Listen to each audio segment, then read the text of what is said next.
In this video, I'm going to show you step-by-step instructions on how to replace the front screen on the iPhone X. If you can, power down the device, then take a pentalobe screwdriver and remove the two screws either side of the lightning port at the bottom of the phone. Store those safely for reinstallation later. Now we're going to take a razor blade and we're going to create a small gap in between the edge of the screen and the edge of the chassis. Push it down a little bit like that, and then we're going to rock it back to pry the screen away from the phone, creating a larger gap big enough for us to fit the plastic guitar pick into, only a couple of millimeters, and then we're going to slide it along the right hand edge, the bottom edge, and the left hand edge of the phone. Don't worry about this top edge because we're going to lift it from the bottom, wiggle it from side to side, and then we can open this up like opening a book from the back cover. Just to stop this from flopping around a little bit, it's a good idea to put a sturdy object like a mug behind the screen so that you can lean it up against it. Now that we're into the phone, I'm going to take a tri-wing screwdriver now and remove the 5 tri-wing screws that hold down this shield through the middle of the phone. Just make sure that you store these in the order that you remove them, because they are all different sizes and you don't want to muddle them up and install a long screw where a short screw goes, or vice versa. With those 5 screws removed, I'm going to use a set of sharp tweezers to remove this shield now, and then store that alongside the screws what we just removed. Now I'm going to take a plastic prying tool and I'm going to use that to disconnect the battery first of all. Then we're going to go for the touch connector just down here, the LCD or OLED connector here, and then finally we've got this connector for the ear speaker just here. Just be careful when you're lifting this flex cable here because there's often glue securing it down a little bit and you don't want to tear it because it's stuck down a bit. That's freed up the screen now and we can separate it from the device. Before we get to work on the screen, I'm going to take a minute to remove all the adhesive from the edge of the chassis. You might find that most of it has peeled off with the screen, but in our case it seems to be still stuck on. So I'm just going to use tweezers and my fingers to pull it away and get as much of that adhesive removed as I possibly can. Now I'm going to take a alcohol soaked brush and clean up the edges of the chassis, making it nice and clean for the new adhesive sticker. I always say this is a really important step because otherwise if it's not clean the sticker will not stick. So just concentrate on getting it really nice and clean, because when your sticker doesn't stick later you'll be like, oh, I wish I'd listened to Ollie when he said make sure it's really clean. Moving on, we're going to take the broken screen, and it's really important to transfer over this ear speaker because it's got some sensors attached to it. So the proximity sensor and ambient light sensor, they're important for Face ID. So that's why I want you to be really careful with this flex cable. It doesn't matter about these two because this screen's broken, it's going in the bin. This cable, very important. So take a tri-wing screwdriver and remove the 3 screws that hold down the ear speaker. Store those in the order that they come out again.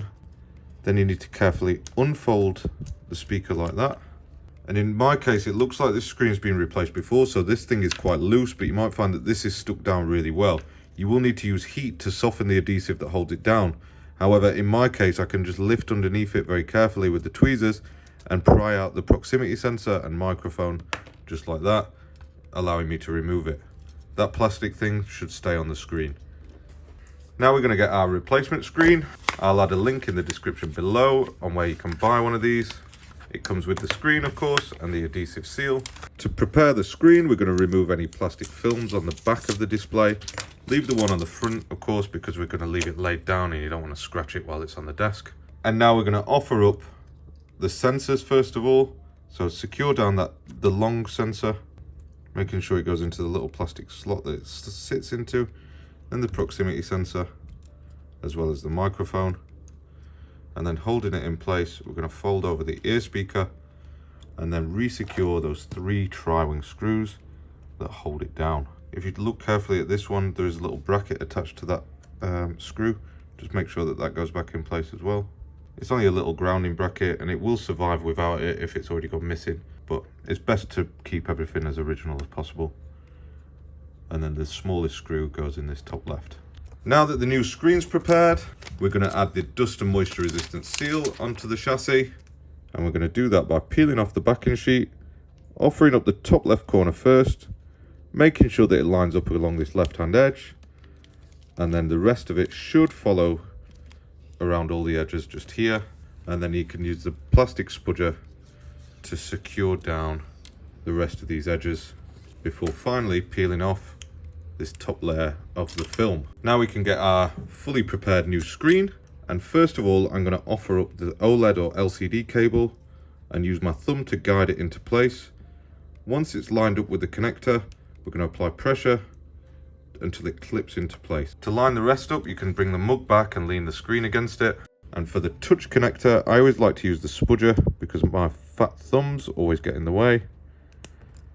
So I use the spudger just because it's a little bit more precise. And then of course this ear speaker connector, line it up, connect it down before finally reconnecting power to the device with the battery connector just here. Before putting the shields down, it'd be a good idea to test that your new screen works okay and running a functionality check first. But for the sake of the video, I'm going to skip that part because nobody wants to see me testing a phone. So now I'm going to just reattach this shield here, and then I always secure the longest screw in place first so that I don't mix it up with any of the other ones, and the longest one goes on this left hand side of the shield right in the middle just here. Secure that down, then you've got the two short ones underneath it, here and here. Then there's one more short one up just here, and another longer screw that hides underneath the cable here. But what you need to do before you secure this down, you can see that this flex cable snagged under that shield. You need to make sure that it's pulled from underneath it. So just pull the cable and release it from underneath the shield there. A lot of Face ID problems stem from that little cable there getting trapped when doing a screen repair. Then re-secure the screw into place. I can't stress how important that bit is. Now we can close up the phone like this, and then we're going to install the top of the screen first. Then we're going to squeeze this left hand edge.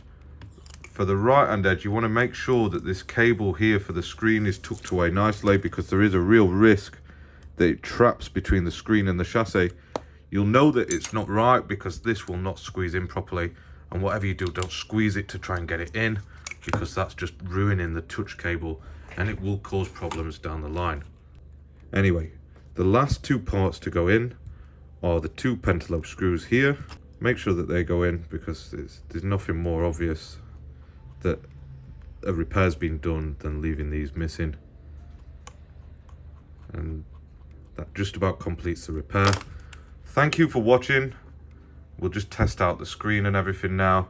Make sure you do actually listen to the advice that I've given here. Like I've learned this the hard way by breaking stuff, so I just don't want it to happen to you. I do see a lot of comments where people are like, don't do this, don't do that, but honestly, you'll avoid most of the problems by just listening to me.